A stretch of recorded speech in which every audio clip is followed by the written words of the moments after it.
Sons is out in theaters, new Swedish psychological drama from director Gustav Miller, who previously made The Guilty in 2018, which I thought was fairly solid and was even remade by Hollywood in 2021 with Jake Gyllenhaal in the lead role. This stars Sidse Babette Knudsen, who plays Ava, a prison guard. In the opening scenes, she's shown to be fairly nice, compassionate, kind to the inmates. She treats them with dignity, helps them with school, even runs a meditation and mindfulness program for them.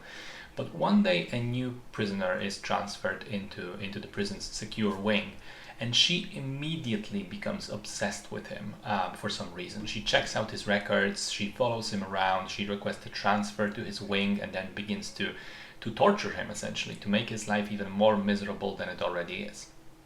And soon we find out there is a reason for all that, as these two people share an element of their pasts. So when I saw the trailer for this, I thought it looked interesting, but perhaps revealed a little bit too much of the plot. And having now seen the movie, I would still, probably it still does, but then the film itself isn't very secretive. It really reveals most of its hand very early on, so I can't hold that against the trailer. And then there are also some key elements of the movie's themes which are saved just for the film. So if you've seen the trailer, it's not like you've seen it all. The thing I liked most about it is its evolving theme. Initially you think, okay, this is sort of a revenge film, a slow examination of how someone is meticulously planning and executing justice for a wrongdoing. Then you think, actually, this is becoming more of a rumination on how revenge is destroying Ava just as much as it is Mikkel. I think the film makes a very clever choice of never actually showing us a single scene of Ava outside of work. She's always there. 90% of the film takes place inside the prison walls. And even the scenes that don't, she's still on the job, she's still on the clock, which makes you feel she's a prisoner just as much as the actual prisoners are. That this is what she's chosen to make her life, and she's inadvertently reduced it to this one single narrow area of focus.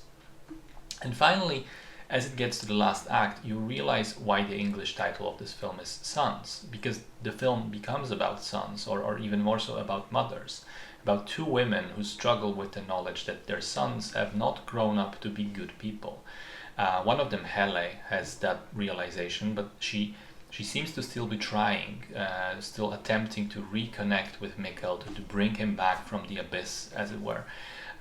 Whereas Eva is determined to ruin Mikkel's life, but crucially also reveals how she felt about her own son straying from the path and being thrown in prison in the past, that she felt relieved because he wasn't her responsibility anymore. So on the one hand, she let go of him when he was alive, but then on the other hand, she's unable to let go of him when he's dead. I think overall that is a really interesting psychological situation to explore, and the movie, for the most part, does that rather well. The one thing I didn't enjoy as much was the ending, and also the element of blackmail that goes on through the second and third act. I thought that was maybe one step too far. Otherwise, though, I appreciated the film for what it was. It's slow burning, quiet. It's also very dark in terms of its subject matter, but it is a decent movie.